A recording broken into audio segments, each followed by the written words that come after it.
Si Daginding, ang unang daga sa buwan. Matagal nang gusto ng mga daga ang buwang mabilog. Pagkat sa kanila, ito'y keso de bolang gawa ng Diyos. Matagal nang pangarap ng bawat daga na malaglag ang buwan, upang may makain silang masarap na keso araw-araw. Kaya't nang ang buwan ay hindi malaglag, maraming umiisip na ito'y maakyat at mapitas.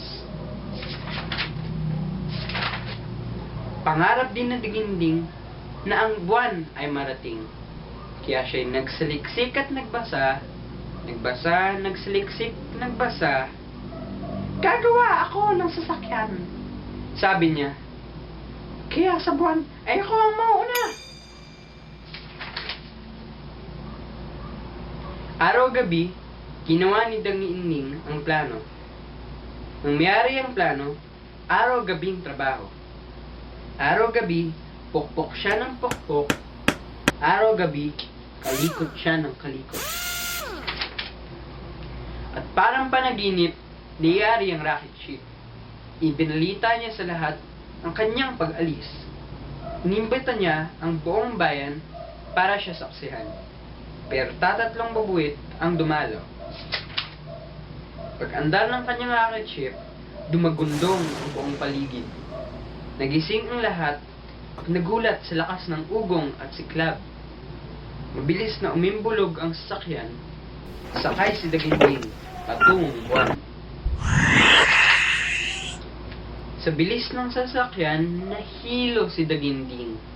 Kaya pagdilat niya, akala'y hilo pa rin dahil sa maraming nakitang bituing maningning.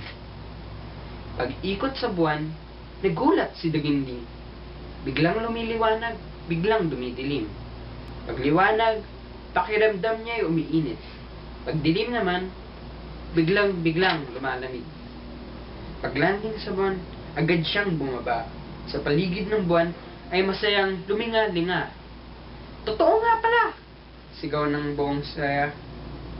Ang buwan nga pala ay bundok ng keso de bola! Tumampot siya ng isang piraso at kinagat.